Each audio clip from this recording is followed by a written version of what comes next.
Be ready. 5 seconds. Start. Sir, the Election Commission had estimated that if the voting age is reduced, an additional number of 47 million will become entitled to vote. They will have to be enumerated on the basis of a door-to-door survey. The Election Commission will take necessary steps in this regard once both houses of Parliament approve the bill. With your permission, I shall now deal with the provisions of the Representation of the People Bill. Over the years, there has been an increasing tendency to vitiate the electoral process. Malpractices and lawlessness have been on the increase. We had therefore to think in terms of effective measures to check such evil tendencies. The Election Commission is a constitutional authority and is vested with plenary powers in the matter of superintendence, direction, and control on all matters prior to and the actual conduct of elections to Parliament and legislative assemblies of the states. It is to be strengthened to take all necessary measures for ensuring free and fair elections. As the members are aware, the Election Commission is dependent on the machinery of the state governments concerned both in respect of the work of preparation, revision and correction of electoral rolls and the work in respect of the superintendence, direction and control of the Election Commission in so far as the work relating to election is concerned. They do this work in addition to their normal functions under the state governments.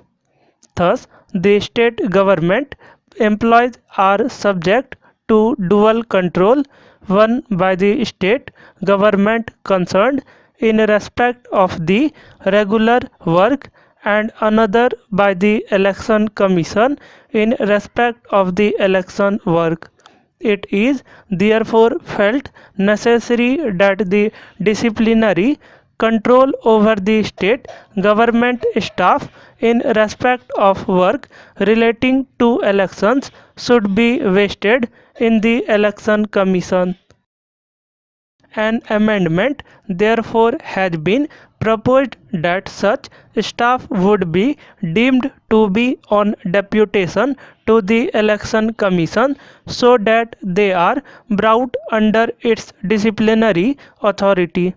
The exercise of jurisdiction by the state governments over their staff in relation to their normal work even during the period of elections would continue to rest with the state governments.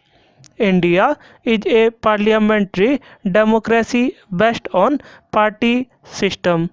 A large number of political parties are also functioning. The democratic election process is to be sustained by the political parties. At present, there is no statutory definition of a political party. It is proposed to rectify this defect by incorporating a statutory definition in the Representation of the People Act 1951. Section 8 of the Act already deals with disqualification on the ground of conviction for certain offences. In order to control the nexus between persons with criminal record and election activity and to include more offences in this section, suitable provisions have been incorporated in the bill. In this connection, I may mention that we have included conviction for certain economic and social offences also in the purview of disqualification. Offences under the recently enacted Religious Institutions Act 1988 have also been included as disqualification. Modernized tools based on latest technology are increasingly being resorted to as aids to decision making. The proposal for the introduction of electronic voting machine side by side with the existing ballot paper system should be viewed in this light. There are other advantages claimed for the electronic voting machine.